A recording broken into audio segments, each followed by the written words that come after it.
Now is the time. A time you'll look back on. A time you adopt as inspiration. You will recollect this time, this moment, right now. Motivate yourself towards success. Overcome, take over. The time is now.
I apologise. We're just getting caught up in the moment there with the old intro. Good evening, everyone, and welcome to Loaded Math NUFC for a Miggy Almirón special. Boys, how are you boys feeling after the come down from the Chelsea game? Before we talk all things Miggy, I'm all good. Some people think I got a bit of a beat last night on Toon review, but wasn't the case. I got the facts to back right up what I was saying. But no, it was a great show, great laugh as well with the lads. But yeah, no, just loving it, Pete. Just kind of looking at the calendar now and going, oh, it's so long before we play again. I want us to play again. But we have a World Cup to look at as well. Definitely. Chrissy Hall, I think Ian's just said, staying in a new hotel this time, not the normal hotel. No, I'm in Gloucester Road in London tonight. So yeah, I'm working away in London, home tomorrow. But couldn't miss loads of tonight. So got back in the hotel about half an hour ago. And I thought, right, start the laptop up and let's get going. I'm missing my headphones tonight, so I'm just on the old earphones. But no, really looking forward to speaking to Roberto. I missed the first show with Roberto, so I thought it'd be great to be involved tonight. So yeah, looking forward to it. Definitely, you dressed up for the occasion as well. He's rocking. I know. Look, I've got my cufflinks and everything. All out. He's gone all out. Roberto should feel honoured. Chris has gone all out for him tonight, and so many in the chat tonight. Welcome everyone. I've just seen Tom Dixon and Jimmy just join the group. Foxy, Ian. We've got the legends that are Yano and Lisa in the chat as well, along with many others. Kamal, Gary, Truls, welcome in. And so many more. And look, let's get him out to talk all things Miggy Almirón. Welcome in, Roberto. Here's Roberto. Welcome, Roberto. Hey guys, how are you? Good to be back. Obviously, on a day that I think all the attention is definitely going into the World Cup now for the next month or so. But happy to speak about. Now I could officially say the Premier League Player of the Month, and also a lot of a goal scorer of bangers, what I've seen as well. But I'm happy to be here talking all things Miggy. He definitely is. There we go. There it is, the official, not just the Player of the Month, but also the Goal of the Month for his wonder goal against Fulham. I mean, look, but before we touch on Miggy and that fantastic achievement that he richly deserves, I want to get your thoughts really, because we obviously talked. Daz just reminded us before we went on. It was the 10th of July.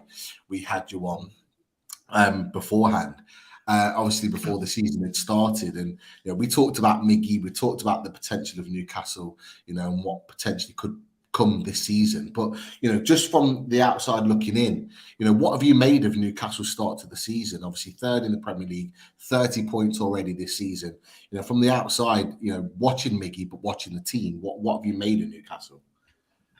I think obviously when the season was about to start, I think a lot of expectation was placed on this Newcastle side. I think certainly there were a lot of people that even myself, I definitely thought that this side, after what I saw at the end of last season, if they were able to get a few additions in to help Eddie Howe really get his approach forward, I think they really had a good chance of fighting for those European spots. Now, obviously, as we speak, they're currently third. Perhaps for me, I didn't expect them to go into that top 4 race, and maybe even if we want to go a bit further, perhaps fight for the Premier League.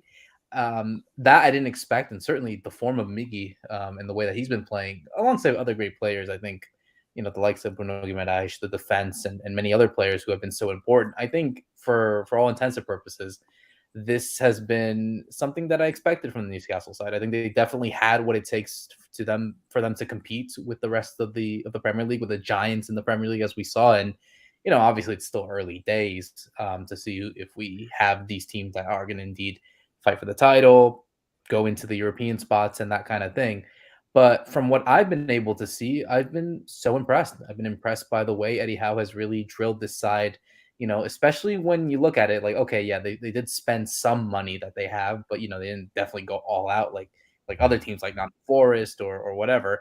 So for them to definitely be in the spot that they're in right now, I think I'm not surprised, but I'm also not, very much, shocked in the way that they've been doing it, because they've been playing so well. And I think, if they continue to build into that momentum, who knows what they can achieve. But from my perspective, I think they've done very good, and hopefully that they can continue, and obviously have someone like Almirón play a crucial role on this side. Well, he certainly is playing a crucial role at the moment for Newcastle United. And look, we just go back from the last 8 Premier League matches, going back to Fulham, and you can see it there from Statman Dave, friend of the channel. 2 goals against Fulham, a goal at Brentford, didn't score at Man United because it was 0-0. Everton a goal, Tottenham, Aston Villa, Southampton, and then a crucial assist at the weekend. Statman Dave puts at the end of that the form of his life. Would you agree with that, Roberto? Would you say, even from what he was producing at Atlanta United, that this is the form of Miggy's life?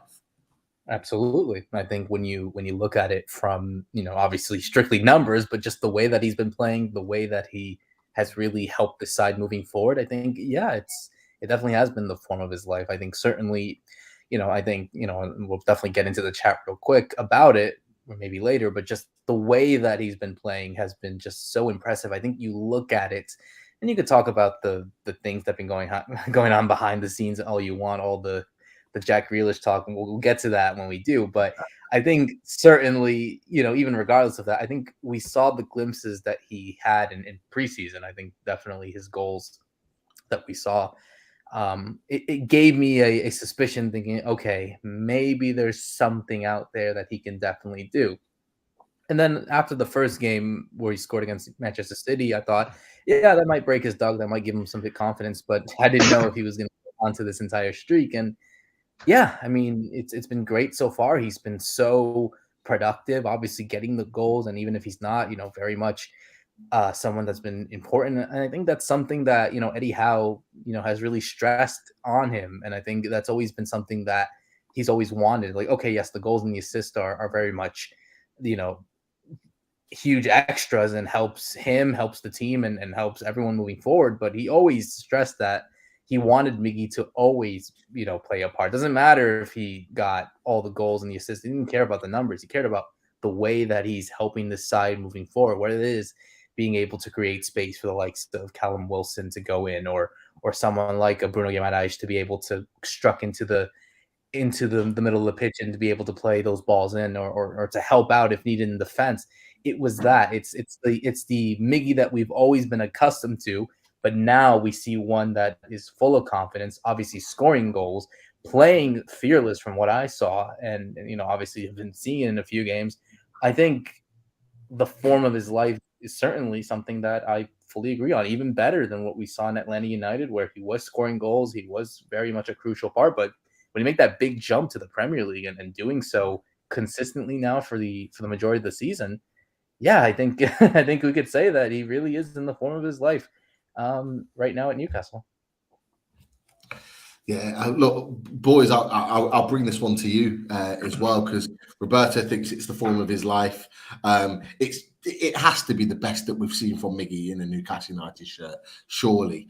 You know, he had a little bit of form under Rafa when he came in and really was explosive, and there was a real kind of buzz around him coming in.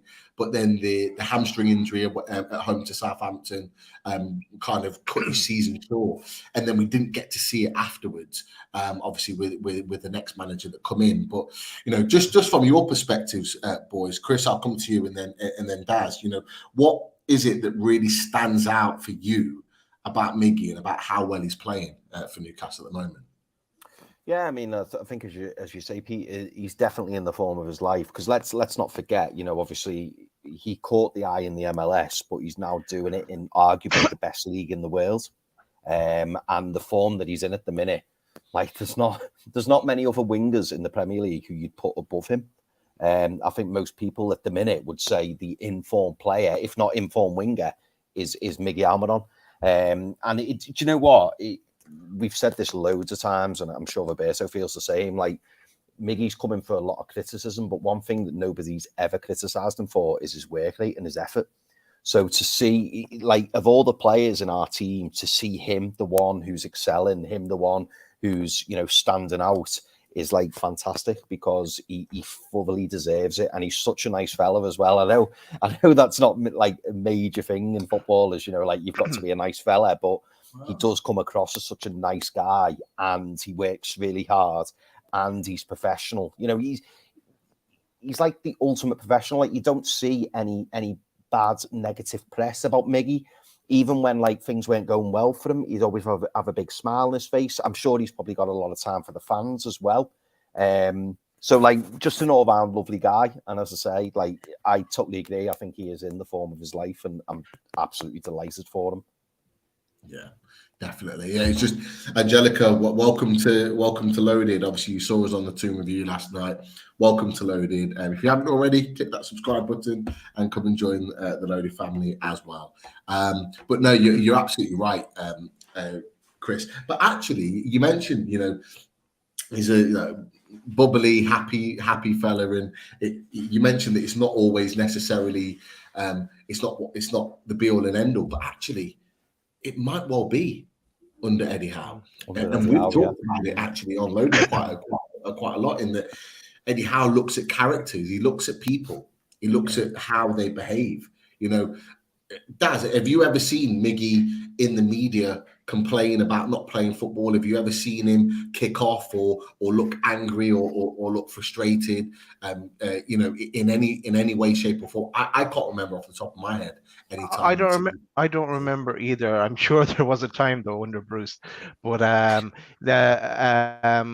when he was playing the hub so far back, and he was still non-stop running. But back to I'll go to just on what Chris has mentioned about how he does give everyone a lift, and he's always smiling, and even like all the staff you see with the security guard as well. We played in a review show where the security guard lifts him up and gives him a big hug and everything like that. Like he's just a part of the furniture now at Newcastle. But if we even take it back, and you're asking about his form, and yeah, it is obviously the form of his life. But if we were rewind it back before the end of last season, the three of us, Chris, Pete, and I, we're thinking about selling him, but he came good. He rose to the challenge. We set him. We're claiming it, and yeah, he started coming good towards the end of the season. And then we were speaking to Roberto on the 10th of July. I know I had it in the title. Keep or sell, Miggy. Keep or sell. And at that stage, we were on the show. We all said keep,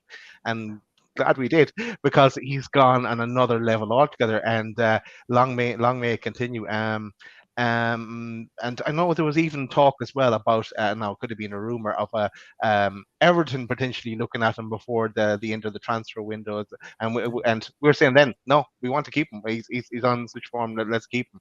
It'd have to be some bid before we consider. And now again, that's paying dividends that we got to hold on to him. And we'll talk about a new contract now. Actually, that's the next thing. Yeah. Definitely, and you know what? You've come to that quite nicely, because there was someone that questioned that. I think it was Tom Dixon. I'll just click it up, boys. Tom Dixon with the question for Roberto: do you expect Almiron, off the back of what Daz has said, to sign a new contract at Newcastle? The fans love him, and it's a huge part of our plans. We talked about in July about where his future lies, and we weren't quite sure at that time. We thought he'd be here this season, but we weren't quite sure beyond that point. Do you see now that he could potentially sign a new contract? I don't see why not. I mean, obviously, he's playing right the form of his career in really the prime of his career. He's 28. He's been in England for quite some time now, 3 years, about to be almost 4 years in England. And I think, rightly so, like you had mentioned, I think the fans have adored him. Certainly he's loved by Eddie Howe and the people that are in there, his teammates, and he certainly loves life there in Newcastle. So it would make sense. And I think obviously with this Newcastle, and I think that kind of was the motivation as well for him. I think he realized that this Newcastle side was going to go through a lot of changes. It was going to have a lot of players that were going to come in and be competition for a lot of these guys. And I think Miggy saw that, and obviously, they wanted someone in his position during the summer. That was always the goal, but I think they always wanted Miggy to stay on this side as well. And I think obviously now with the form that he's in, it would only make sense. I think, the way that he's been playing, the way that he can indeed be a crucial part on this side, alongside many others as well. I think it proves and it shows the confidence that the regime Newcastle wants, what Eddie Howe wants, and what his teammates wants. I think it makes sense for him. And, again, every footballer in the world is replaceable. We know this. Whether or not they're good replacements is a whole different story. But I think for Miggy's case, I think it would make more sense for him to stay put, at least now where Newcastle are doing well and could indeed fight for a European spot, which, again, could also help someone like Miggy get more exposure on the international stage as well. Definitely. Look, boys, I'll throw that back to you. Daz, I'll come to you first. Do you expect Miggy to sign a new contract? And if so, when do you think is the best time for that contract to be signed? I think there's a few fans calling for it to happen now over the World Cup break, but would that be the right time? I'm happy enough to let it run to the summer today, in truth be. Okay, there'd be no distraction if it was just done and dusted now in the break. But if it goes to after the World Cup, I would definitely wait till the end of the season. I don't want the distraction then. Let him keep doing what he's doing. I don't think it'll stop him keeping going on the run of that contract talk or potential contract talks. But yeah, I think either now or summer. It's fine. But I want to sign a new contract now. What about you, Chris? Is there any particular time you think is the right time for him to sign a new deal, or do you want to see a little bit more of him, like Baz mentioned, and maybe see it run out to the summer? I mean, do you know what? Miggy doesn't strike me as one of those characters who would kind of down tools. Like say we give him a new contract tomorrow. I don't think Miggy would be like, great, I've made it. That's me done now. He doesn't strike me as one of those type players. So I think whether you gave him a contract, in the next few weeks before the World Cup or whatever, or you waited until he was back, or you waited till the end of the season, I still think you'd see the same commitment from him. I still think you'd see the same work rate, the same effort. I hope he stays at the club, and the nice thing is as well, he doesn't strike me as one of those players who like use the club as a bargaining tool or hold the club to ransom. I think he's somebody who he's really enjoying this time. He's probably grateful for the fact that now Steve Bruce is gone. He, like Bruno and many others, will feel the love of the Newcastle fans, and not only that. Let's be honest, boys, and I never thought I'd say myself saying this. We're one of the most exciting. We're one of the best places to be right now in world football. So most players would not want to leave. So I think it's good for the side of the club. It's good for the player. So for me, if to give you a straight answer, I'd probably leave it till the end of the season. But on the other hand, because he's made such a fantastic start, I would like to see him get a new deal. But I'd leave it till the end of the season and let's see what happens. Hey, he might want to leave it till the end of the season because if we're still Eddie's top 4 mags, he might get a few extra quid. Maybe so. Might have fallen into his favour actually to sign. Yeah, exactly. Yeah, might even add an extra year onto his contract. Who knows? But no, happy as both of you boys have made a great point from that perspective. But just sticking with a point that you made, Chris, and we'll come to Roberto with this one. There's an A2, welcome A2 to the chat, as mentioned. Be honest, Roberto, how bad was Steve Bruce for Miggy? Playing him as a holding midfielder away at Southampton, God, I remember those days, will haunt me to my dying days.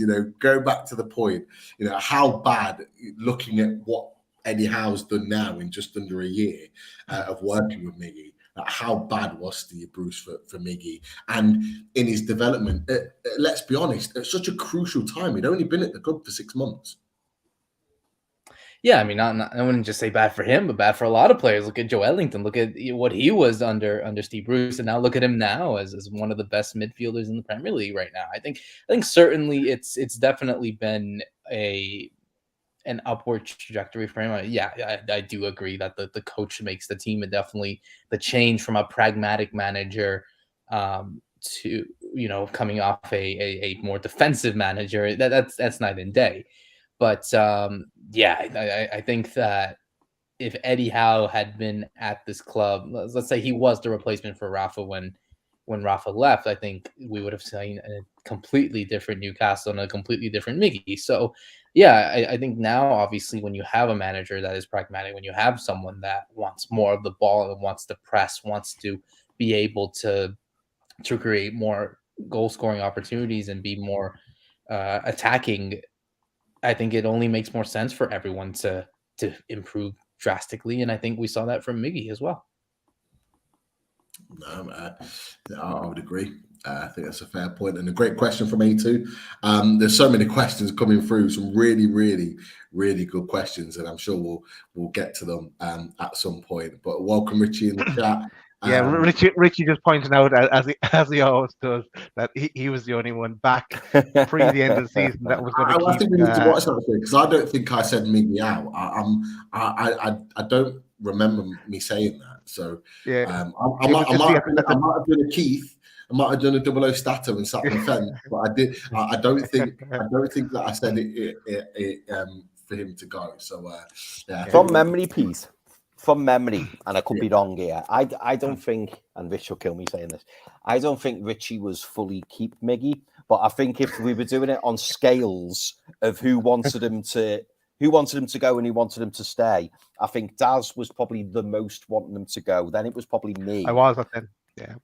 Then it was probably you, Pete, and then it was Rich. But I wouldn't say Rich was like, because I think, and Roberto, you'll probably understand why we did this, but I think we put Miggy in the same bracket as Jacob Murphy. Now, unfortunately, Jacob Murphy is still very much in that bracket, albeit he's probably lifted himself out a touch. It's still a position that we probably do need to upgrade on. And that's no, disrespect to Murphy. But if you look at the trajectory between Murphy and Almiron, like Almiron's just gone like that and Murphy's gone like that.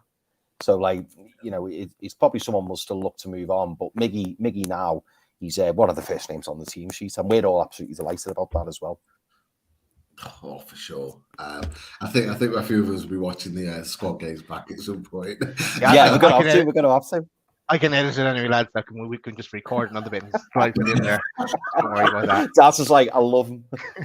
I reckon he's going a mad run and scores 7 goals. Yeah. if anyone watches it back and sees any editing taking place, you know what Danny's done. He's made some changes. But look, we were talking. We were talking about Miggy and being in the form of his life, and he's playing so well, playing within a tactical system that suits him down to the ground. But he hasn't scored some worldy strikes this season. I mean, he got player of the month, rightly so. He got goal of the month for Fulham, but it could have been 3 or 4 different goals. And look, I think Daz, you put some still pictures together of some of the goals. I don't know if you want to run through them in some of the absolute worldies that you managed to score. Yeah, so Roberto, welcome to Miggy goal of the season so far, where your job is to pick the goal, the highlight for you. So we'll run you through them. First up is the goal of Man City, and I know you mentioned it there a few minutes ago. And, I'll remove the comment there so you get the full picture. Just so we could play the videos of all the goals, but then we'd also be shut down if we did. So we have to just go with still shots. So that's the first one, lucky one if I remember. Then there was a brace at Fulham, a tap in really, but it's nice to see them all go in. And then the wonder goal. I think you want to remember that one. Then there was the one at Brentford, where if I recall, did he round the keeper? Was there a back pass? And I can't remember some of these goals. Nicked it off the defender. It was a bad sort of pass back. He went to pass it back to the keeper. Miggy's got there before the goalkeeper took it round him, slotted it home. Perfect. Then there was the one at Everton. So here, two pictures of that one. The lovely shot. Love that. Here's a better picture. Then the one at Spurs where you broke down the wing, and after Lloris hit the ball out, and a Longstaff header, and then got a pass. I always say past 5 defenders and then slotted it home. Might be exaggerating a bit. So that's the one against Spurs. There's the one against Villa. Another lovely shot from outside the box. That one. Then there was the one against Southampton, the most recent one. So, what are you having there, Roberto? What's your goal, your Miggy goal of the season?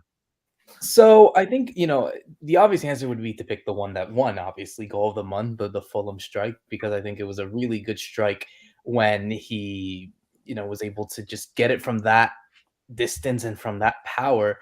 I think was very impressive, but I'm not going to choose that one. I am not going to choose that one. I'm going to go against that, and I'm going to pick the one against Tottenham because I've always been a sucker for goals where, and I think this is the one that I thought showed Miggy at his most confident because, you have someone, and what I remember seeing from Miggy, he was always someone that you saw sometimes a bit reckless, didn't have the time to think. Here, he had all the time to think.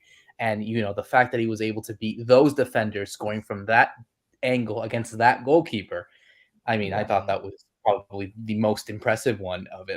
From an aesthetic standpoint, yes, the goal against Fulham was probably rightly deserved the best banger of the goal, you could say. But I think in terms of technical ability, confidence, and finishing, I have to go for the one against Tottenham. I think that's the one that stands out for me out of all the goals that he scored so far this season.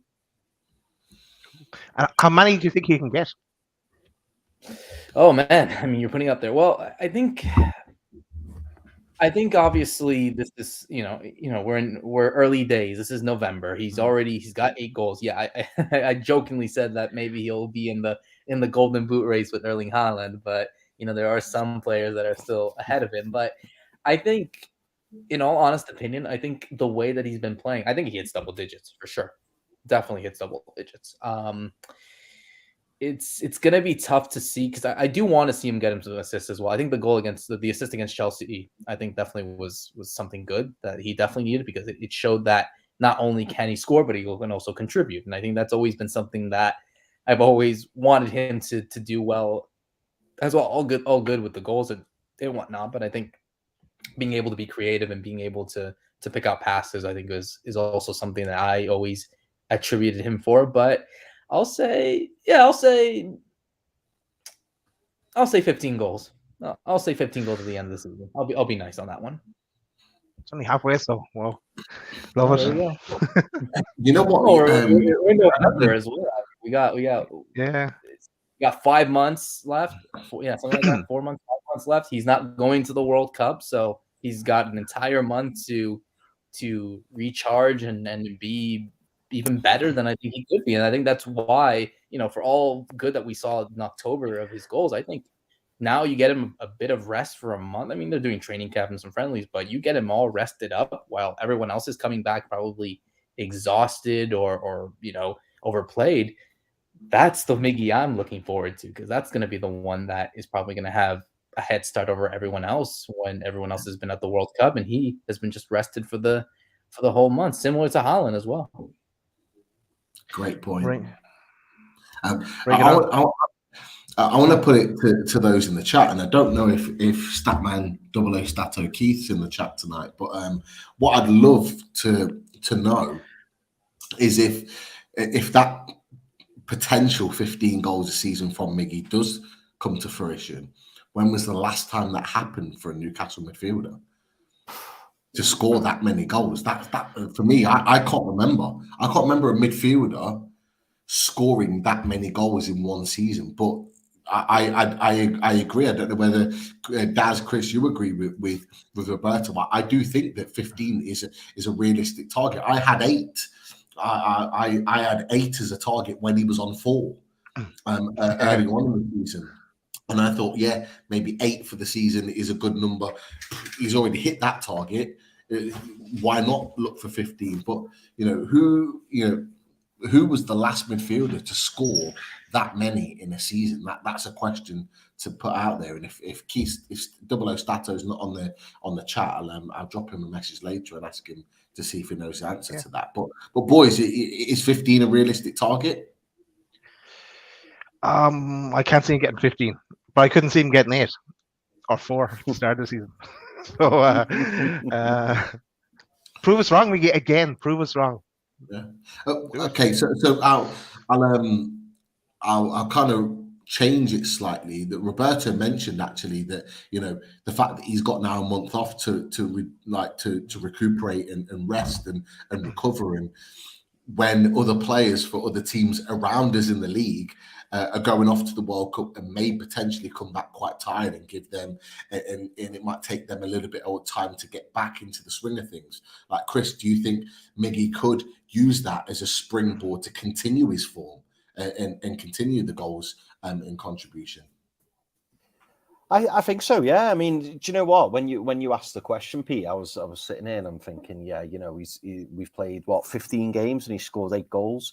Yeah. Now you could probably say, for him to, it would be unfair to think that he's going to continue in that vein. But I think once he got left 23 games to score like 7 goals. I don't know.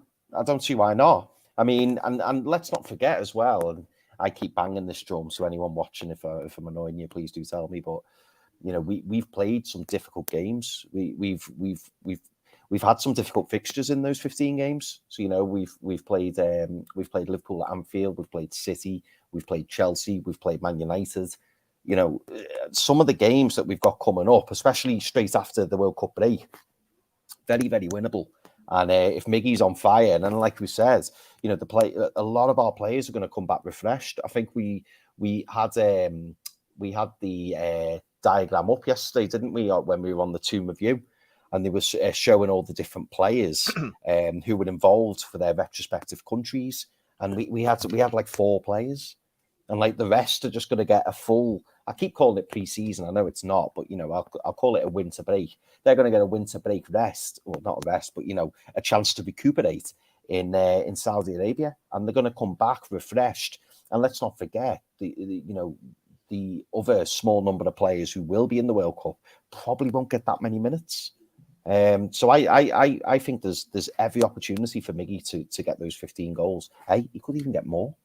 Who knows? I know it's probably unlikely, and I'm probably getting a bit too overexcited. But based on what we've seen, another question for you lads. Now, Pete, great question by the way about like 15 goals last time a Newcastle midfielder scored them. When was the last time where a player scored 8 goals and like 7 of them were absolute worldies? Like it was literally every time he scores, it's like goal of the month, goal of the month, goal of the month.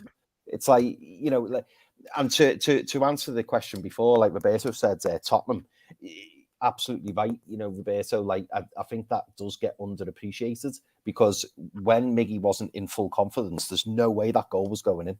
No way.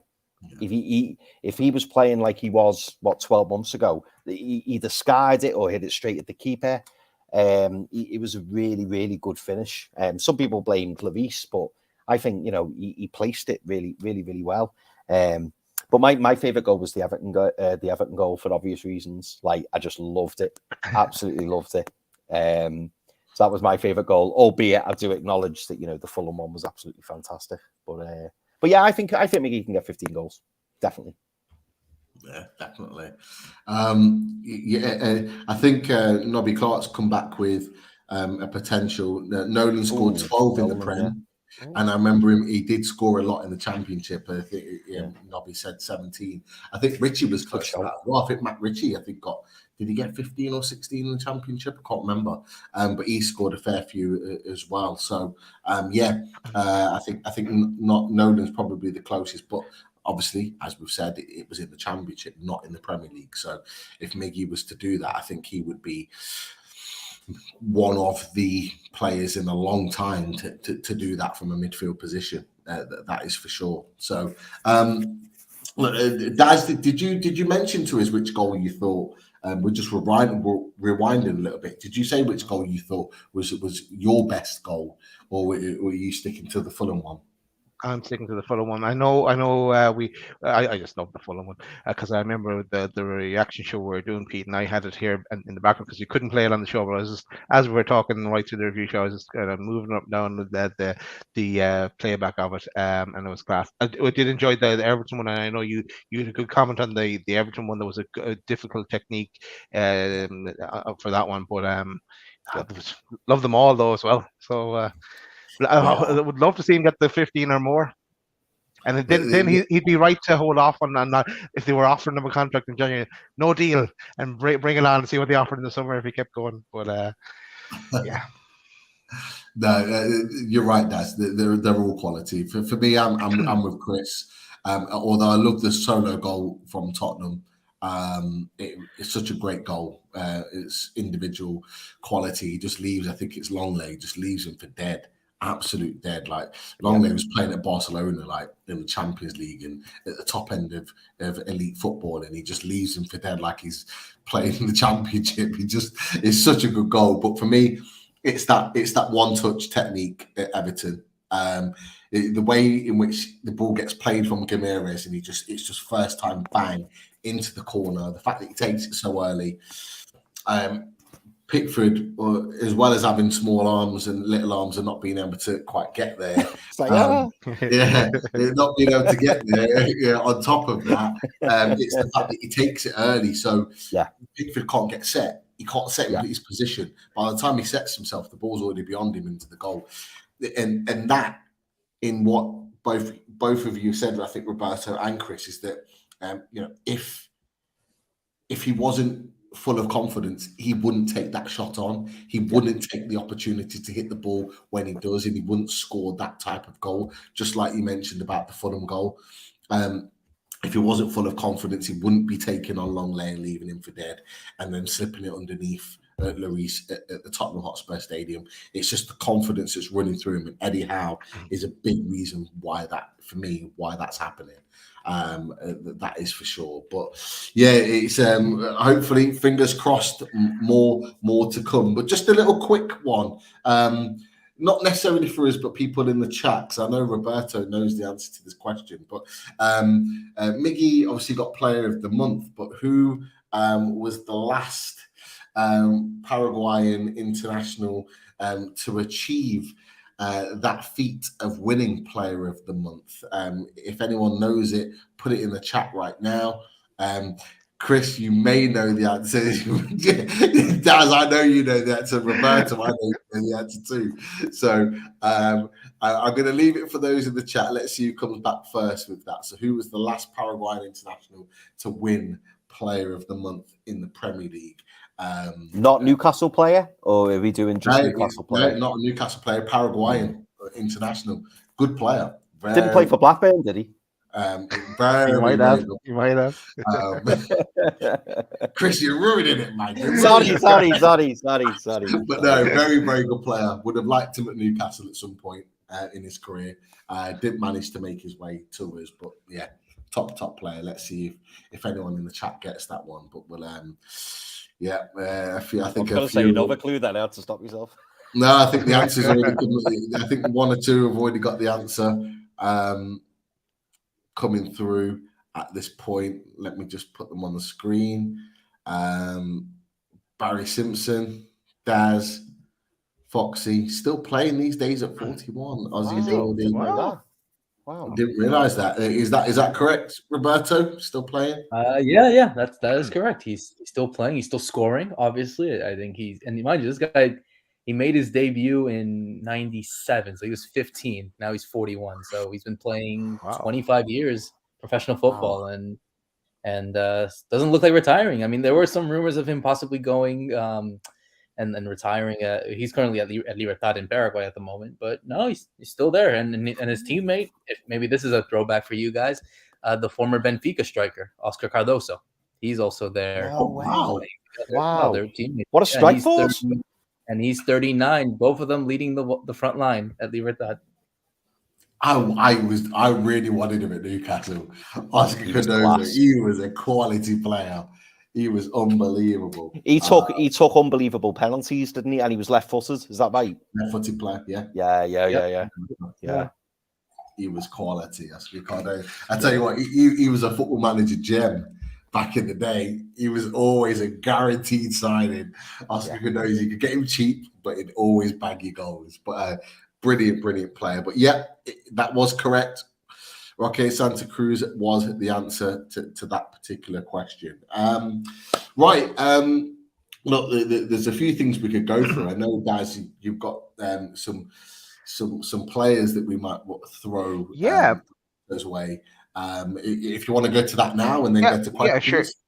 Yeah, because I'm miles behind on the chat, and I don't even know what the questions are because you're starting them, and I'm just bypassing it. So let's throw a few players at you, Roberto. Okay, so we're getting into we're just going to start talking about the transfer window. Actually, we have a show coming up tomorrow called a Fully Loaded Transfer Show, and we're going to call it a winter warm up as we talk about a few players. But we said we maybe focus on some South American players, and if you know anything about them. No, there's so many names linked. You can't know something about everybody. So if you don't, no problem at all. But we'll throw a few at you and see what you think. Angelino Gabriel. Do you know anything about him? And what's your opinion of him? Yeah, I mean, he's definitely a player at Santos that I've been able to see a few times. I think we spoke to him about him in one of the shows as well, about him being potentially linked. I think, he's someone that is on a Santos side that. Are relatively always looking for the next talent. They've always been a hotbed of young talent. You look at the likes of in history, you would say, obviously was the famous academy that produced Pele, obviously back in the 50s, and even in more recent times, the likes of Neymar, Robinho, Gabigol, Rodrigo, the one that plays right now at Real Madrid. So certainly a hotbed of talent. But from what I've been able to see from him, I think he's definitely someone that I think could definitely add a bit of pace to the attack. I mean, it's already, you look at the side that's already rapid in up front with the likes of San Maximin, Almirón, Isak, if he wants to go in as well. It's a very rapid side, but I think, he's still young. I think he's 18, 19 or something like that. So, I think he still is able to do something in Brazil. I don't know if Newcastle necessarily need him, because I think it would make sense for them to go for more established players. This isn't obviously anything against Angelo and his talent, but I think when you get someone that is a bit more like an Isak, for example, I think that's kind of the position that he plays, a bit more in that kind of role. I think when you have someone like him that obviously is not similar, but has already proved it in Europe, I think it probably would be a big stretch. But I think if he goes to like a developmental league, like in the Netherlands or Portugal or something along those lines, and see what he can do there, then yeah, I think as long as Newcastle can continue to keep his tabs and to see if he's worthy of being a part of this team. No, that's fair enough. Great to get your insight though, Roberto. Next name to throw at you is from Vasco da Gama. It's Andre Santos, and I believe his team just got promoted, and in the final on his last game he got sent off in that game. Do you know much about him? Yeah, I mean he's an 18-year-old center midfielder. He just helped get promotion to Vasco from the second division to the first division. Certainly someone that I think for his age is definitely one of the bright talents. I think even Barcelona as well we're keeping tabs towards him. I think for someone like him, I think it's a bit more realistic when it comes to if he were to go to Newcastle in comparison to Angelo Gabriel. I think obviously he is obviously a striker as well. Going back to Angelo, he's also a right winger. I just remembered, so he could indeed fit that role if necessary. But I think for someone like Andre Santos, I think you build into that reputation, and you already have, I think, the influence of a Joe Ellington and a Bruno Guimaraes. I think when you have that Brazilian, the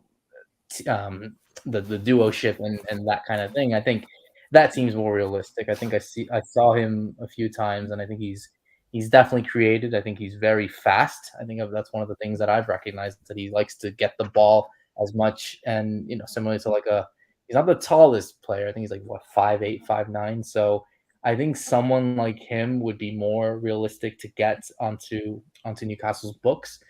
But making that jump from Vasco to the Premier League and for any league as well, I think is a bit much. But I think you want him in one more. I mean, the Serie B, the Brazilian second division isn't exactly the biggest test to really prove how good you are. But I think if you get him one more season in Vasco, see what he does in the first division in Brazil, if he's able to ball out there and do well, I think then you could obviously try to pull the trigger and see if Newcastle are able to get someone like him. Cool. Now he's a player that when I saw what YouTube clips of him, and I said it before in shows, he reminds me a bit of Bruno, and yeah, we know how good Bruno is. Right, next one, and there's someone that's been linked to Newcastle. Then there's talk of a bid that's gone in, and a few people have mentioned in the chat as well as a question to ask is Maximo Perrone from Vels. I can't pronounce the names right, but the Argentinian lad. Do you know much about him, Roberto? Yeah, I've seen him a few times at Vélez. I mean, he's a defensive midfielder. He's I think he's very much more obviously more defensive than someone like Andre Santos, but I think he's also someone that I think is a part of that kind of mold that I think Eddie Howe wants. He wants his midfielders to always be hardworking, win the ball, and to try to generate attacks. I think someone like Perrone has, obviously has demonstrated the talents that he has. And, I think I did see that they made a formal offer to get him. But, yeah, it's one of those players that I've definitely have been able to see sometimes at Vélez for Argentina in the Argentine League. I think he has the potential to do it. And I think he definitely has the attributes for me to definitely make that big jump. I think, yeah, like I said, I think making that big jump from South America to Europe is always a risk, but I think at his age, at 19, you want to get it right now and see what he can do there. And I'm not saying he'll pay off, obviously, but I think he definitely has the mold into what I think Eddie Howe wants in his players. Oh, cool. Thanks, Roberto. And I have one more left, but there is a bit of a kind of theme that we're going here with. I'm going to call them wonder kids that we're kind of looking at, and Garang Cole is another one who we have signed and who's going to the World Cup now with Australia. But the name I want to throw at you is another one that's called Jeffreyinho. Do you know much about him? That I don't know. That I'll hold my hands up and not know anything about him. And obviously Botafogo is a side that obviously is trying to go into the first division and still trying to fight there. So I haven't heard much about him, but I think I'll hold my hands up and say no. That one I'll have to. That's fine. Is he a real player? He is. I didn't just make him up. I've never heard of him before, but you've got to sign him alone just on the name. Yeah, exactly. Imagine that in the back of his jersey. Oh, yeah. Especially if your name was Jeff. That'd be perfect. Big Jeff, Big Joe, Big Jeff. Better than the last Jeff that played for the club. I know, yeah. Jeffy there win. Happy days. Yeah. That was just a few names, and I haven't even done my YouTube search on Jeffreyinho yet, but we'll do if the links get any stronger. But yeah, that was the name I had. Any names you had, lads, of potential players for Roberto? Not necessarily the kind of young potential from South America, not from that perspective, but there are a couple of players that I think one or two in the chat have mentioned. Tom Dixon's just come in with question for Roberto. Do you think Almiron's friend will ever come to Newcastle? Joseph Martinez. I think it was mooted that could potentially happen under the previous ownership, but I think we've moved in a slightly different direction now. I don't know whether that would be the case, but how is he going? Am I right in thinking that he left Atlanta United? Yes, he did leave Atlanta United. The last season was his last season. Atlanta didn't qualify for the playoffs, so they've been out of it and kind of in this new process. So I say no, I don't think he's going to go into Newcastle as much as Miggy, and I think a lot of fans that I've spoken to definitely want him into that striker role. But he is looking to go north and go and play for Charlotte FC instead. Wow, interesting, very interesting. There's a couple of others. Chris is still laughing at this, I think. I'm sorry, I wasn't laughing at I wasn't laughing at you, Roberto. I was laughing at that comment from Gary. Thinking of the cat of Chris's hair. No, well, I'm in London, Gary. They never. But no, thank you. How kind of Gary to mention that. Just a couple of other South American based questions. I know that Foxy last time you were on the show was really knowledgeable about his South American football, and he's asked another couple of questions. What does Roberto think of Diego Gomez at Libertad? Can see him in Europe soon. Would you agree with that? I don't know too much about him personally, but what do you know, and what do you think about what Foxy said?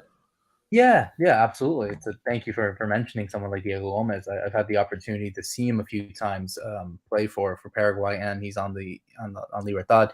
With that 137-year-old duo of Roque Santa Cruz and Oscar Cardoso.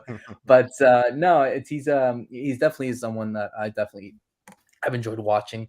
Very quick, very technical. I do like his energy. Certainly. I don't know if he can make that big jump to Europe as of yet. I think certainly the kind of thing that Paraguayans tend to do when there is a breakout star. Even Miggy didn't go straight to Europe. He went to countries like Argentina, to Brazil, to then break the mold and be able to go into European teams. I think something like Gomez is something that I think is a path that is very similar. I do see him going to maybe like an Argentina, maybe a Mexico. I think it's something along those lines, because obviously I think there's more attention and more scouts there. But no, I think he has the attributes, like in kind of the midfield kind of pattern that we're going into, that we spoke about the previous players like Santos and Perone. I think certainly has what it takes to make that big jump. But I think I would like to see him more in a developmental league in South America, like a Brazil, like an Argentina, or North America, like an MLS or Mexico. And I think he can be able to break the mold and see if he can build some interest to go to another team in Europe. Interesting. There was another question. This was actually posted before, but I've done it the other way around. But it's a question for Roberto. Hold on. Sorry, Daz. Yep, Apologies. Question for Roberto: is he gutted?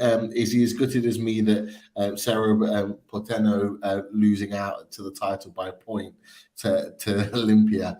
And do you see Doreles Gonzalez getting another move to Europe after an impressive season?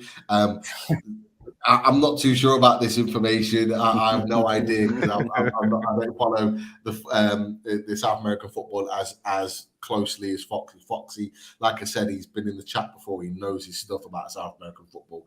Great to have him as part of the channel. But yeah, just your responses to that question. Yeah, I'll give a bit of background and some context on that one. So Cerro Porteño is the team in Paraguay that I support. It actually was the team that Miggy started his career at before making the jump to all the other leagues.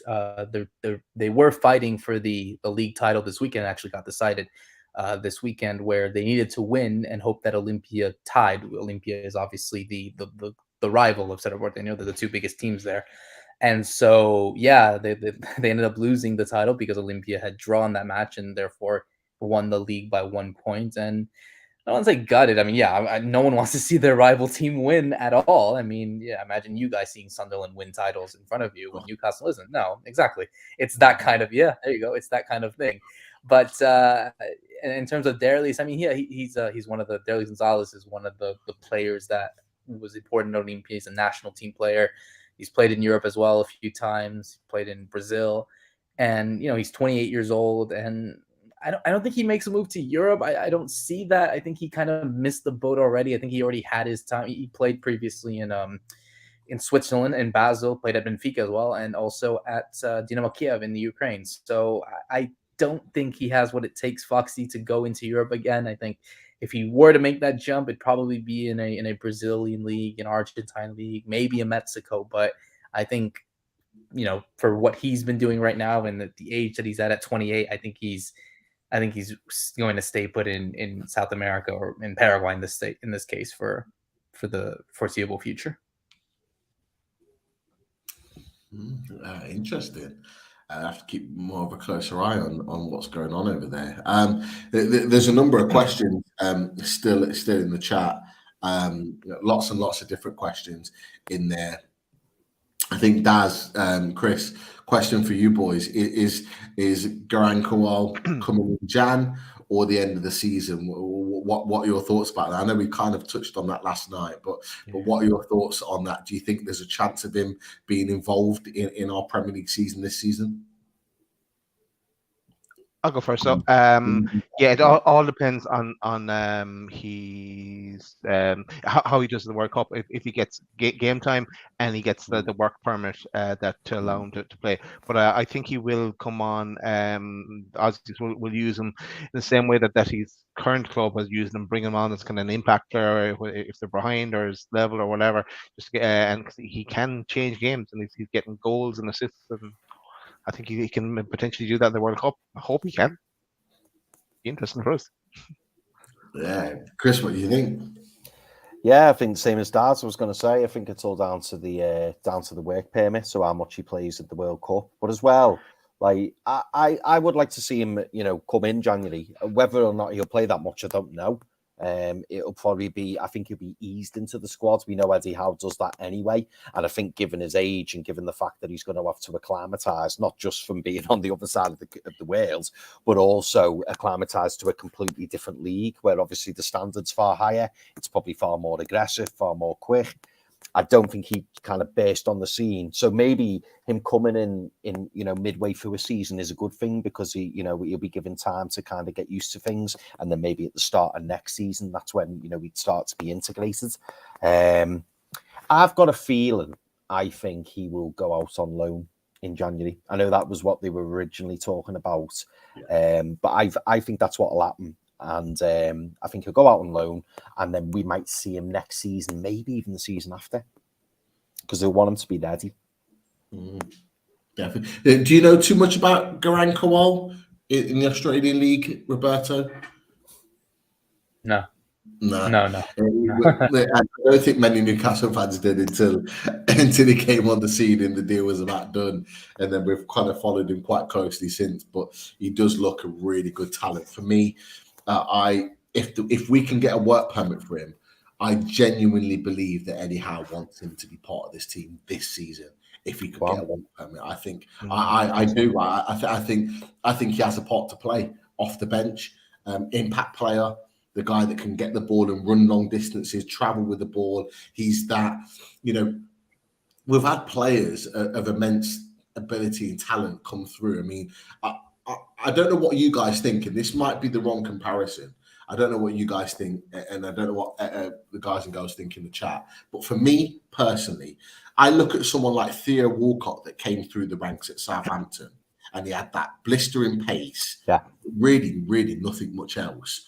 I think Garang Kowal is beyond him already at a very similar age in that he's rapid, he's quick, but actually as a player, his touch, his technique, you look at the touch and the finish that he did at the other day, at the weekend, like the little touch, even at the tight angle, bang, he just knows where the goal is. He's just got so much more about him as a player than some of the young prodigies of English football and Premier League football have already been talked about. For me, I think someone like Eddie Howe can bring him in and just unleash him in games and just let him go at it. And you know what, as Newcastle fans, we're going to get right behind him and love him to bits no matter what he does. And I just think if we can get that work permit, if he can have and play a significant amount of minutes at the World Cup for as long as they're in the tournament, that might just be enough. And I think they'll push for it. But do you know what strikes me as well, Pete? And not that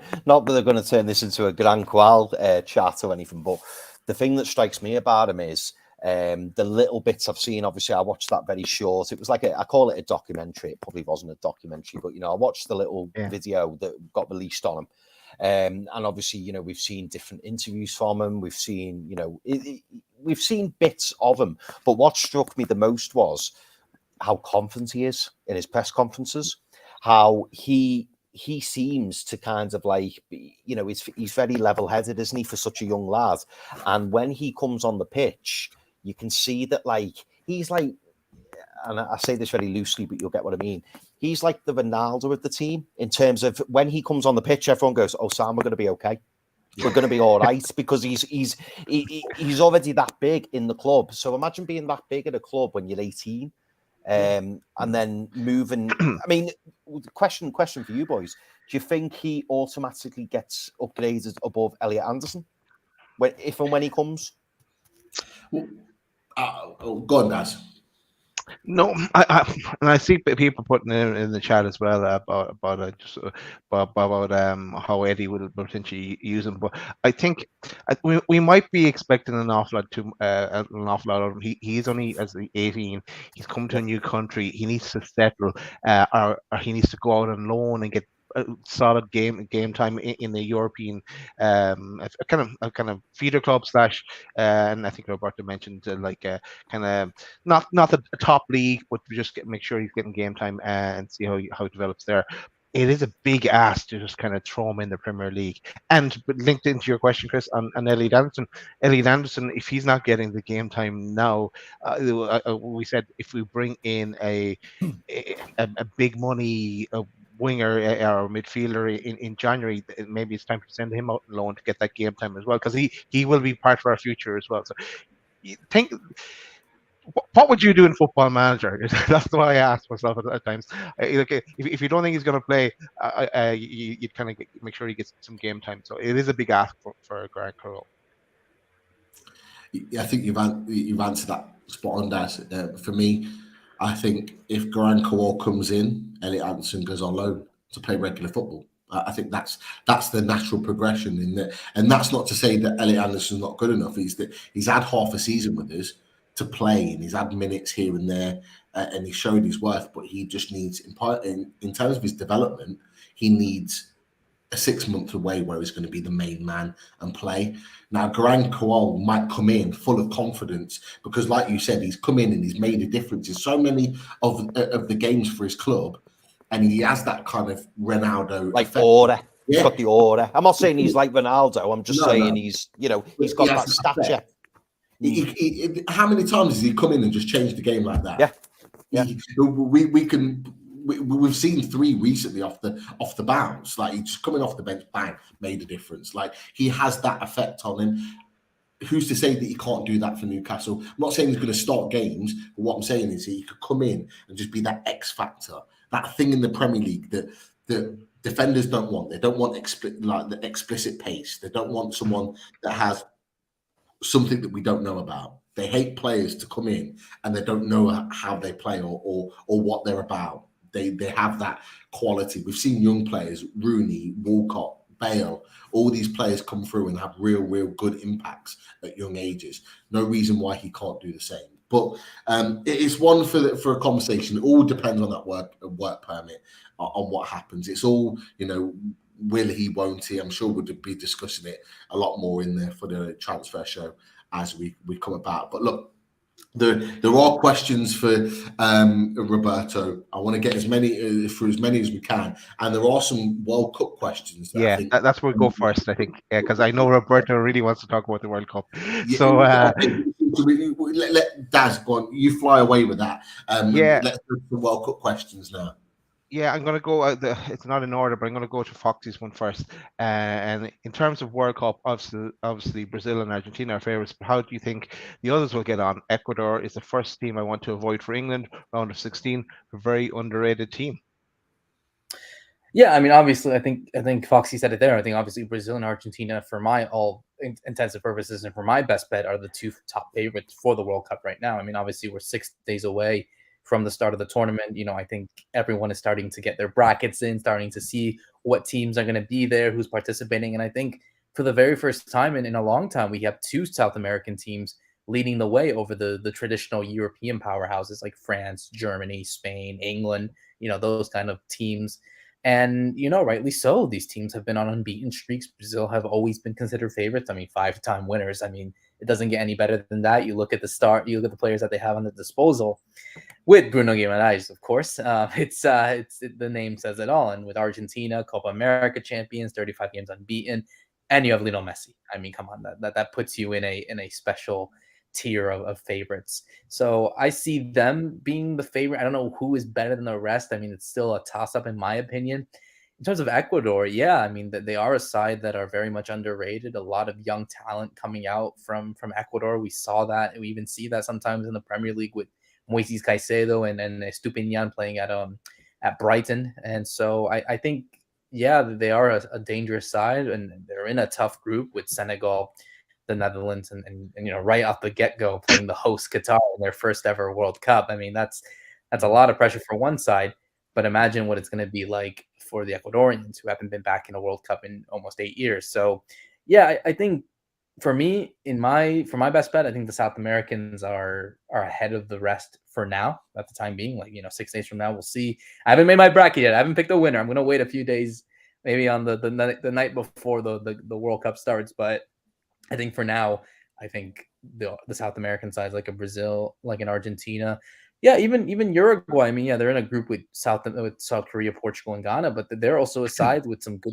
talent. Always been so challenging to play against, and they have what it takes to also be a sleeper pick and an underdog in this. I say underdog because this is a side that's won 2 World Cups, so they have history, obviously, but I think they definitely have what it takes to. And I think all the South Americans in what is going to be a really different World Cup, played in a different time, played in the Middle East, I think it's going to be very much a very open one, and I cannot wait to see what happens. Cool. Follow-up question here, and it's from William Smith. Will I am, as I'm going to call him. Yeah, so Roberto, who are you watching during the World Cup, or who are you most looking forward to watching? I know you'd probably like us to be watching and taking in a number of games, but who are you looking forward to seeing? Well, judging by my accent, I think you can make the obvious choice in the United States. I mean, that's the one that I haven't seen them in the last World Cup, so I definitely want to see what's going on. I already, I'll show you guys. I already got my kid already ready to get ready for this World Cup. So certainly, I'm all pumped up for that. And we get you guys next Friday on Black Friday. So obviously without any disrespect whatsoever, but I hope we beat you guys as much as we can. More than anything in the world. I'm with you, Roberto. I'm with you. All respect for Trippier and Wilson and Nick Pope, but I hope on that day they have one of the worst games that they've had, and the United States wins easily. But no, other than that, I'm just looking forward to seeing all these great countries. I mean, obviously, the African teams are always impressive. Obviously, I'll keep in touch with what's going on in South America due to my roots, and even North America with Costa Rica, Canada back at the World Cup for the first time since 1986, Mexico, see what they're like. But yeah, I think it'll be a very nice World Cup. It's going to be different because again, it's during the winter time. So the games are definitely going to be the ones where you have to stay home rather than going out with your friends, going to like a bar or doing like a barbecue. And the games are a bit early, so it'll definitely be a different World Cup. But nah, man, I'm excited. I can't wait for it. Cool. Actually, I remember the last. Go on, Daz. Yeah, no, I remember the last time we spoke, Roberto. You said you had and you didn't show us the Newcastle kit. Do you have it handy? I do have it. I still have it right here. Actually, I don't know if you want me to go get it out or anything. No, it's okay. We believe you. I got it hidden away I got it hidden away for a bit because all of my football kits started to add up a bit. I'm just like, I don't have the space. I need to put them in there, but I still have it. So have it right around here. Yeah, Nice one. Boxes full of old tops from years gone by. I think we've all got them stacked somewhere. But yeah, I don't like this USA confidence talk, Roberto. I'm not best Well, you pleased. need it. I definitely need it because if it goes my way, I'd say all three of you need to avoid Twitter for the night.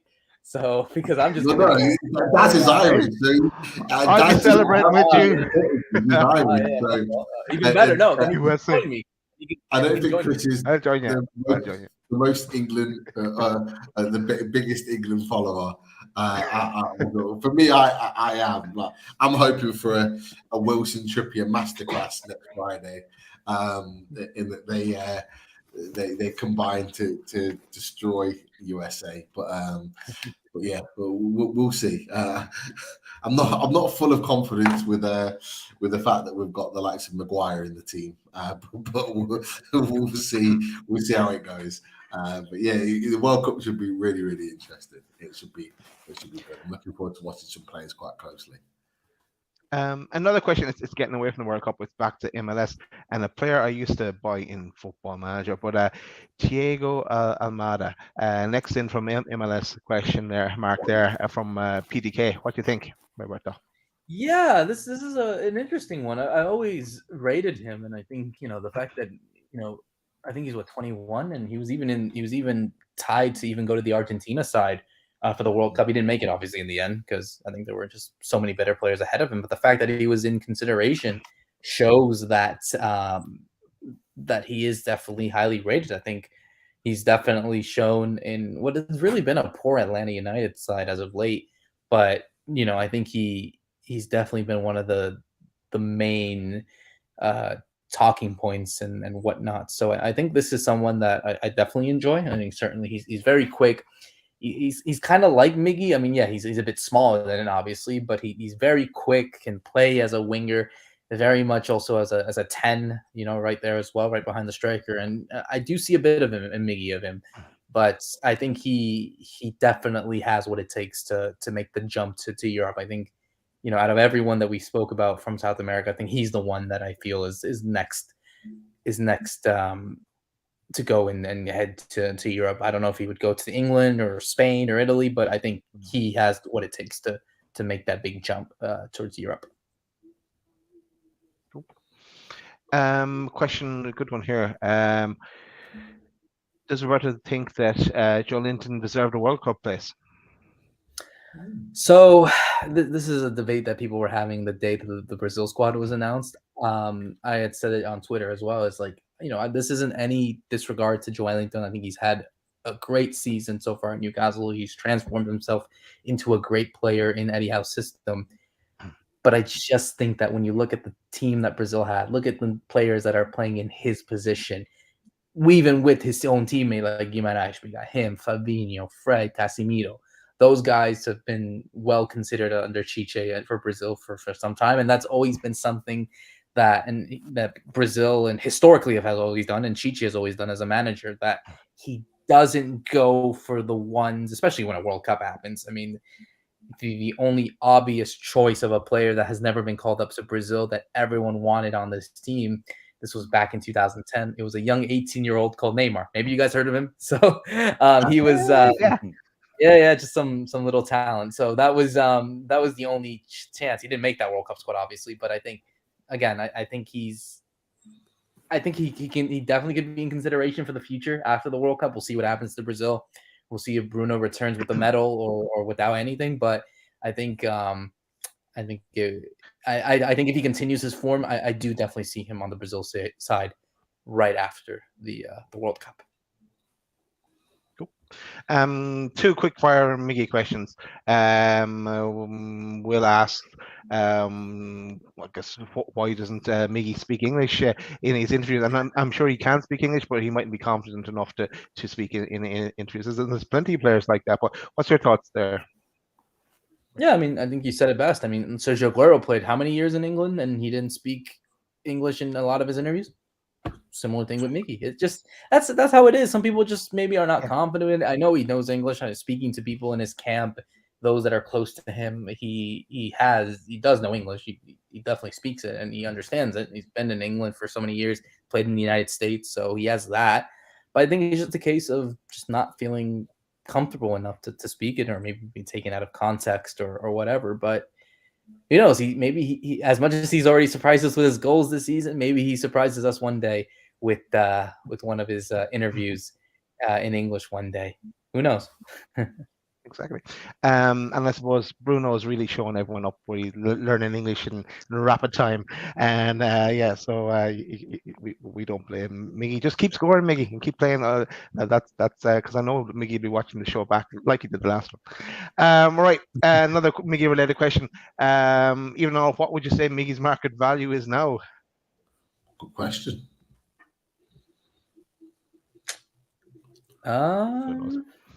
I don't know. It's a tough one to say. I mean, I think his stock did dropped a little bit in the last few years, and I think it's already regained. I'd say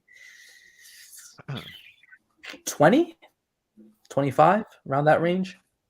Don't want to go too further because then that'd be age asking up a bit more. But I think it's relatively for his age, relatively for the way that he dropped and regained his form. I'd say, right around that 20 million range, right around the point that if he increased a bit, he did, but I think around there is respectable for his value. Yeah, of course he's getting closer to 30 as well, but interesting.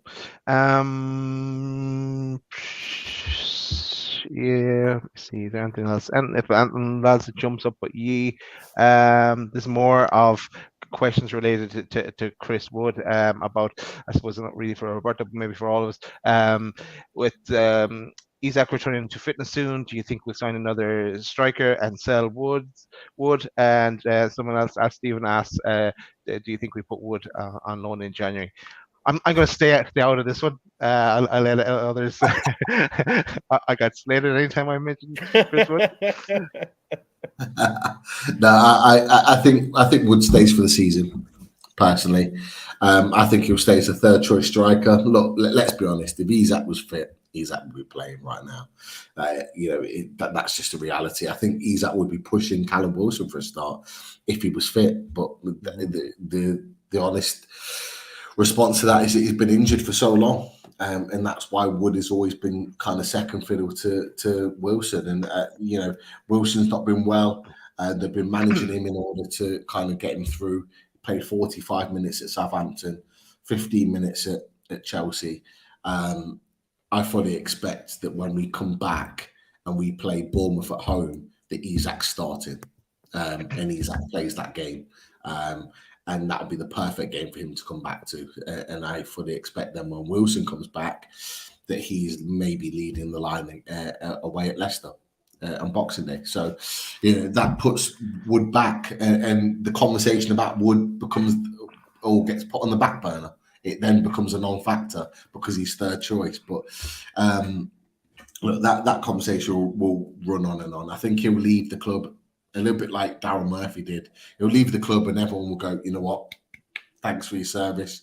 You've been great. You've not moaned about being on the bench. You've not moaned about being third choice. When you've come on, you've given 100%. Fair play to you.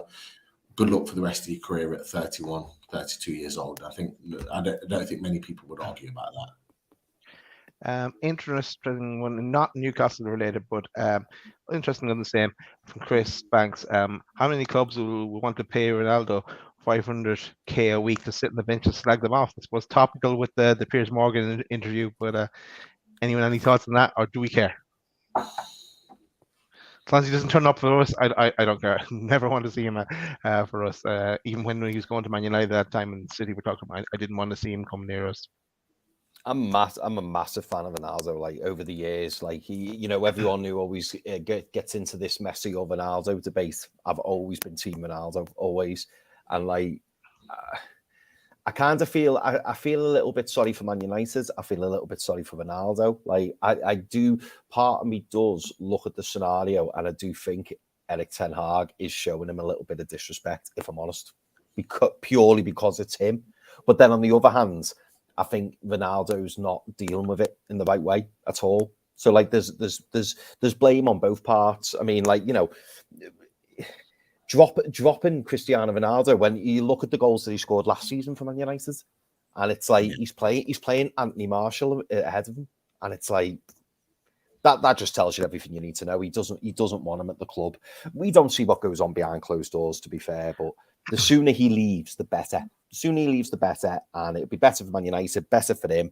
But as Chris rightly says there, like, where does he go? Because nobody's going to pay him anywhere near that. It's just not going to happen. And even if he did join somewhere on huge wages, you know, what, 2, 3, 4 years ago, like if you sign Cristiano Ronaldo, your shirt sales were going through the roof. Who's going to sign Cristiano Ronaldo now and they're going to get massive shirt sales? I think he'll end up in the MLS.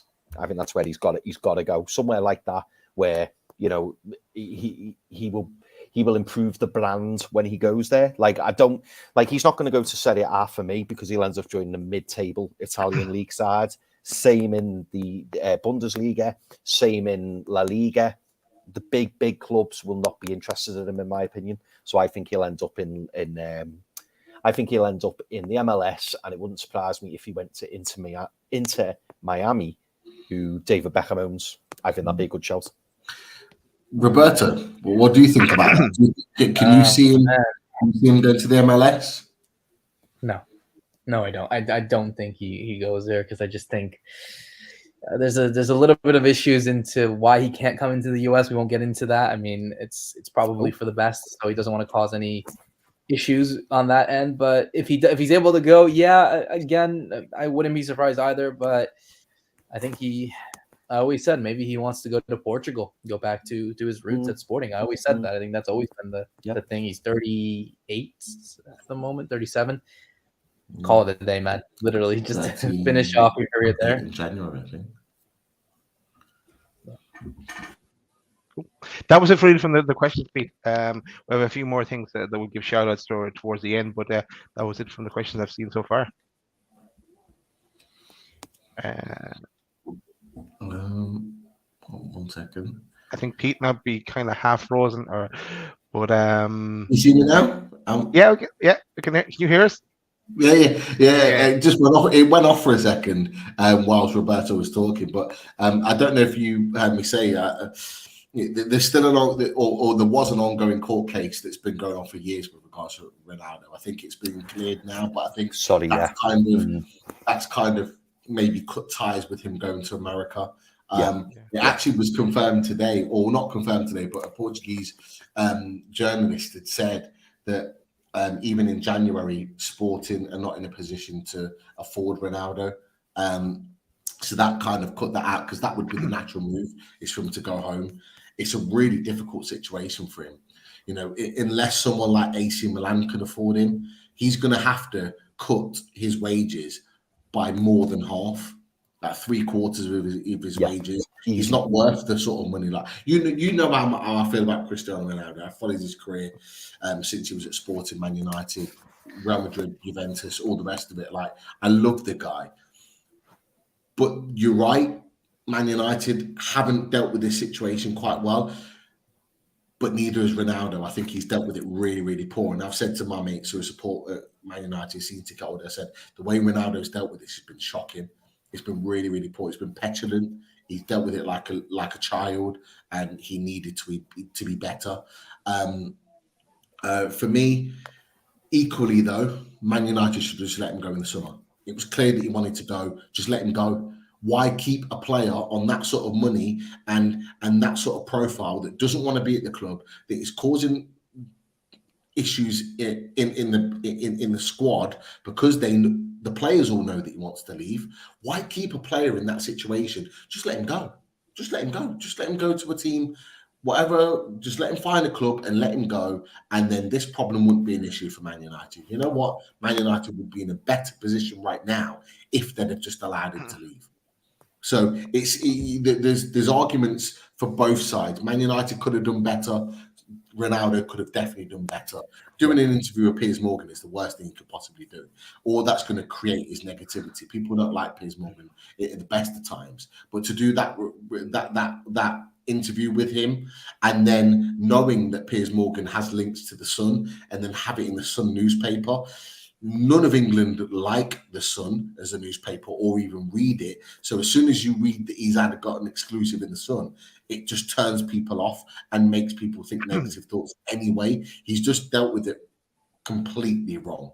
But I think he's just desperate to get his side out. And I think, like I say, it's just not been the right way in which it's been handled all round, to be honest, which I think tells you a lot about what Man United is as a club right now.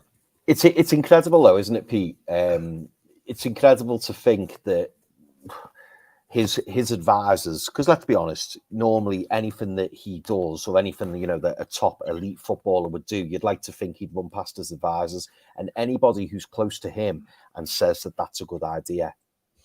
It's like anybody would have said to him, "Listen, do not do that because you're going to be the bad guy." You're not going to gain anything from it. The only thing that he's gained is the fact that he's kind of spoke out. But if anything, I think people now just feel sorry for. I think people feel sorry for Erik ten Hag. I remember before a Man United game, I forget which one it was. It was like 2 or 3 weeks ago. Gary Neville was going round Old Trafford and he was asking fans about Cristiano Ronaldo, and every single fan was like, "Yeah, he needs to go. Needs to go." I mean, we saw the other day before the match when Cristiano Ronaldo ran over to the Sky pundits and just ignored Gary Neville. It's like he's into self-destruct mode, and it's not gonna get any better for him. He had to go at Wayne Rooney yesterday, saying, I'm not gonna say I look better than him, but I look better than him, and it's just like, mate, you're better than that. He doesn't need to say stuff like that, and I just think he's coming across as very bitter and very angry. And unfortunately, people are now starting to say it's because he's losing his grip and because he knows that he's not as good as he once was. Yeah, I agree. It's going to be an interesting one, but one that we don't have to worry about because we don't need players like that at the club right now. We're building in a completely different way. And I think all Newcastle fans will agree we're loving every minute. And I think it's very clear that if we had a choice between Ronaldo and Miggy Almirón, I know which player we'd be choosing. And maybe 6 months ago it might not have been that answer, but I think it's very obvious. Miguel Almirón is the one that we would go for. There's no doubt about it. That's for sure. But Daz, is that all the questions for? That's pretty much all the question. There was one good one here though from the Roberto. I think the only one to be able to answer is from Foxy. Another question about Paraguayan football. Why are Guarini so poor this season? A team that were seconds away from playing in Libertadores group, so to losing half their league games. I'll explain. Guarani, by the way, is how it's pronounced, but I appreciate the effort. They were second in the Libertadores group stage. It's the Libertadores is the South American Champions League equivalent. Again, just to simply put, it's just been it's a side that's undergoing a lot of crises behind the scenes. Always typical of any club that kind of self-destruct when things go badly. The same thing happens to Guarani, and they've just been poor because of bad management and some players just not up for the task, unfortunately. So that's how I personally see it, in my opinion. Cool. Another good one here. I don't think I marked it, but it's a very good question. It's from David R. As a proud Welshman, I see Wales versus the USA match as huge. Does Roberto see the winner of that match progressing through the group? Yes, 100%. Whoever wins that game wins the whoever wins that game will advance to the they might win the group, maybe. We'll see how England does. We'll see how they do against Iran. But I agree. I think whoever wins that one, I think it's the biggest one, and the good thing it's the first one right off the bat on next Monday, literally right around this time. We'll find out if it's going to be a Welsh victory, a United States victory, or in our American words, a tie. In this one, I know it's a draw over there. We'll see what happens on that one. Yeah, that's really it from the questions, Pete. I think we got it. We've put a lot to Roberto, and we've covered a lot in the question front. We do have sponsors to run through, and I wanted to give a shout out as well. But apart from that, anything else you want to round up the show with? No, but I just want to say a massive thanks to Roberto for coming on and joining us. I know you're busy. I think am I right in thinking you're off to Miami this week? Yeah, absolutely. I'm actually, for everyone keeping their eyes on Miggy Almirón, I'll actually be following the Paraguay national team. They got a friendly against Colombia in Miami at the Inter Miami Stadium on Saturday. So be sure to check out my Twitter and my social media about that. And who knows, maybe he scores again if he can do it for Newcastle. Let's see if he can do it for the national team as well. Definitely. But no, Roberto, just before we go to the sponsors, it's been an absolute pleasure to have you on for the second time. We'd love to get you on again later on in the season to hopefully talk about Miggy at 15 goals and potentially played or very close to European football. So I'm sure we'll stay in touch, Roberto, and we'll get you back on. But what we'll do, we'll let you go because I know you spent longer than anticipated on the show. We'll let you head off. But massive thanks for you joining us tonight, and enjoy your trip to Miami. Hopefully Miggy bags a hat full, and like I say, in the new year, maybe we're talking about a new contract and 15 goals. Who knows? But like I say, it'll be a pleasure to have you back on Loaded Mag and NUFC again. Just before you go, just let us know your Twitter handle and where we can find you. Yeah, absolutely. Just thank you again, guys, for having me on. I really appreciate it. It's been an honor, and it's always good to speak about Miggy Almirón, football, whatever it may be. You can follow me at Roberto Rojas 97 on Twitter. That's where I typically will talk about anything that goes in my mind, be it Paraguayan football. Obviously, the World Cup's happening, so definitely check out my content on that. Also, check out my 2 podcasts, Limit Football, where we talk about football every week, especially with the World Cup happening. And if you want more on Paraguayan football, be sure to check out Guarani Vision, the first ever podcast dedicated to Paraguayan football in English.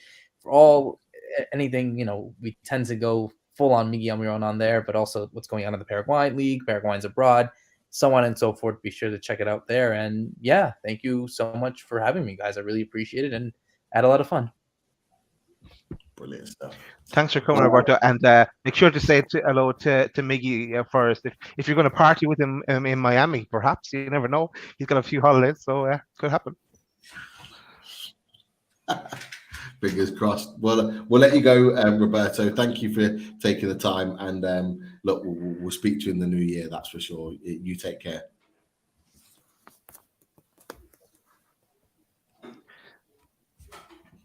See you there, Roberto.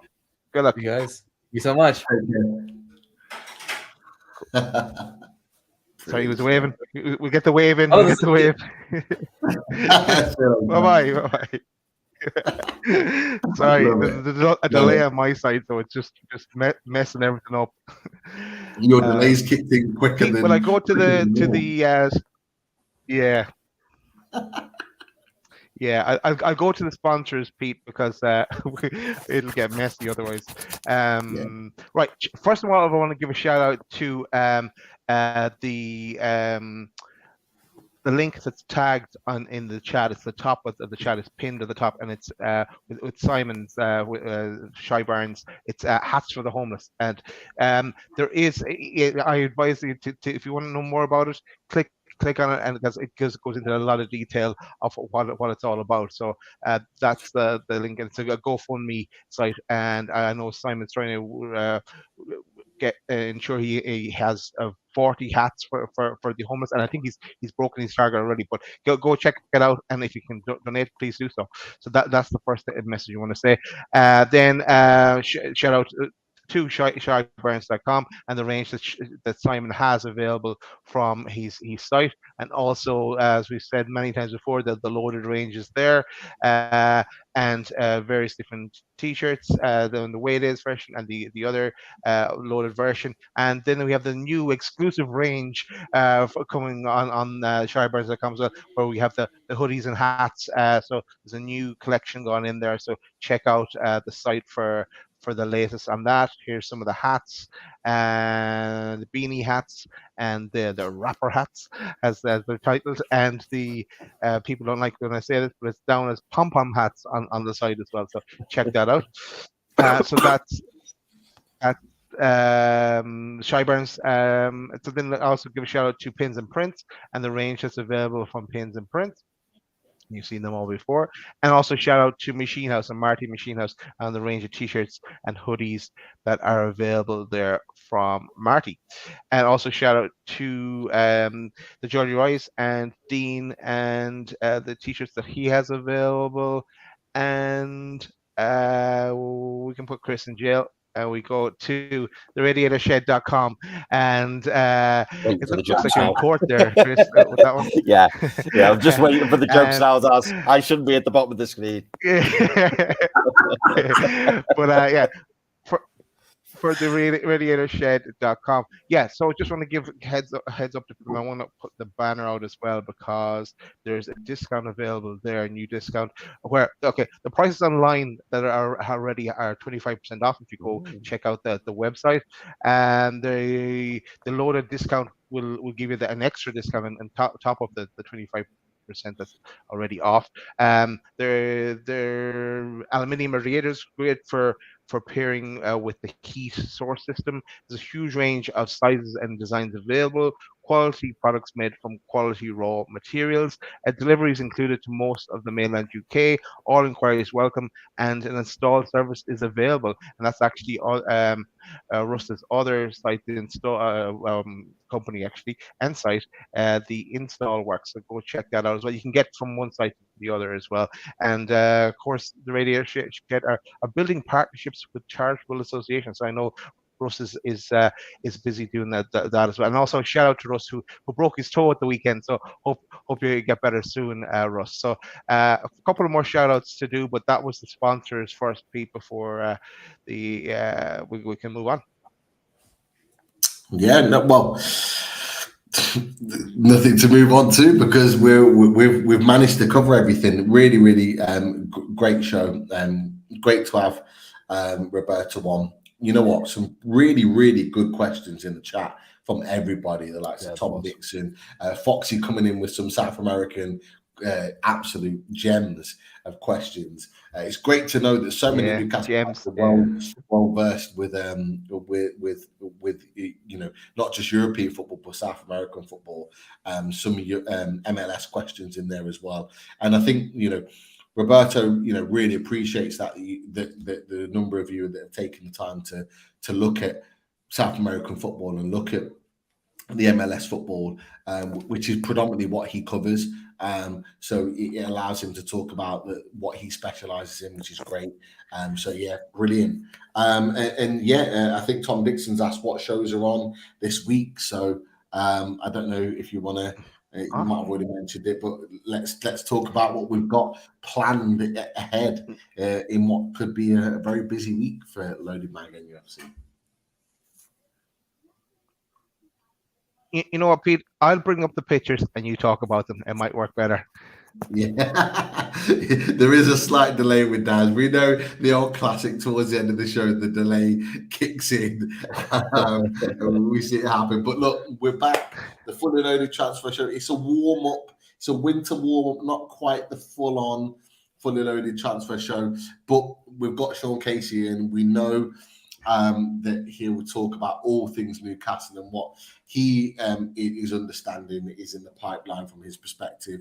So look, get your questions in the chat early for Sean. We'll be putting all our questions to Sean about all sorts of players that have been linked with Newcastle United. Some that we've mentioned tonight to Roberto, some that we haven't yet talked about. What are the options for Newcastle? what direction are we looking in terms of January and who we're looking to strengthen, who might well be going out as well. So come armed with your questions, because us boys from Loading Mag will be putting our questions to Sean as well as you guys. And let's see what the information is that we're getting out from Sean's perspective. But Sean's not been on for a while, so it'd be good to have him back on. He's a big friend of the channel, big supporter of the channel, has been for a long time now. So it'd be good to get his opinions on all things NUFC. So looking forward to that one. And then I think we're building to Thursday evening. Talk of the Toon, which is becoming a very popular show, and with the main man Jordan Cronin, we'll be back. Really looking forward to coming back and talking all things Newcastle with us. So we'll get Jordan's thoughts, and we'll have kind of a third of the season review. We'll get his thoughts on the fantastic win against Chelsea at the weekend, and again we'll put our questions to Jordan about all things transfers and all things sponsors and whatever else comes to mind with regards to Newcastle United. And I'm sure Jordan will give us the lowdown from his perspective from Newcastle World on all things NUFC. So look, it might be the World Cup season, but Loading Mag NUFC does not stop, and we'll always try and bring you the quality shows and the quality guests and the quality banter. And that brings us nicely to the Loaded Toon review, which will be back on Loaded. Banter? Maybe not banter, but maybe arguments and conflict on different things. But look, the Toon review guys will be back on Loaded Mag NUFC. I think we've looked and earmarked that for potentially a Sunday evening. So keep an eye on that one. More details will be coming back, and look, next week will be just as busy, I imagine, with more shows. We'll be confirming a few bits, so I'm sure we'll be letting you know towards the end of the week what's coming next week. But yeah, we'll be around, and we won't be stopping with regards to all things Newcastle United. So looking forward to talking about that with the boys. Just two things I want to mention before we close the show is I want to give he was in the chat earlier, but Paulie G, just to hope your mum is making a recovery. I know he's giving us updates on Twitter, but hope she's getting better soon, Paul. And also we in the chat as well, we have Yano with us, but we have son of Yano now. So Ben, shout out to Ben, Yano's son, who joined us this evening. We give Ben a shout out when he was going into a competition there the other day as well, and he did well in it, I think. So thanks for that, Ben. Welcome. So yeah, and that's just a reminder to everyone: make sure you hit that like button. Make sure if you are new and you're just catching the end of the show now, you hit that subscribe button as we march towards 5K. We are about 250 or less away from it at this stage. So thanks to everyone that has joined us along the way and continues to tune in with us and continues the journey. Definitely. Make sure Yano, Ben, click that subscribe button to Loaded Mag NUFC. It makes sense. Come and let him join the Loaded family. That's for sure. And of course, for anyone that's not a member, click that membership button. $1.99 a month. You can only do it on your laptop, not your mobile phone. So click that blue button. $1.99 a month. It takes 2 minutes to become a member. And I'm sure us boys will have a chat. I'm sure there'll be another round of another draw happening at some point. We are in the month of November, so there'll be another draw for those members to win some fantastic prizes from our amazing sponsors. And I've caught little bits from today, but I think our sponsors are outdoing themselves again, and it should be a very exciting next couple of months. So from a sponsor's point of view, keep an eye on those things that we'll be announcing, because there's no doubt we have the best sponsors around, and they are valued members of the Loaded family. I think we'll all agree. Totally, Pete. That's probably it. So let's say good night, and see you tomorrow. See you tomorrow, 7:30. Don't be late. Night, everyone. Good luck. Bye, guys.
Drink it, like me, then tell me if you like that,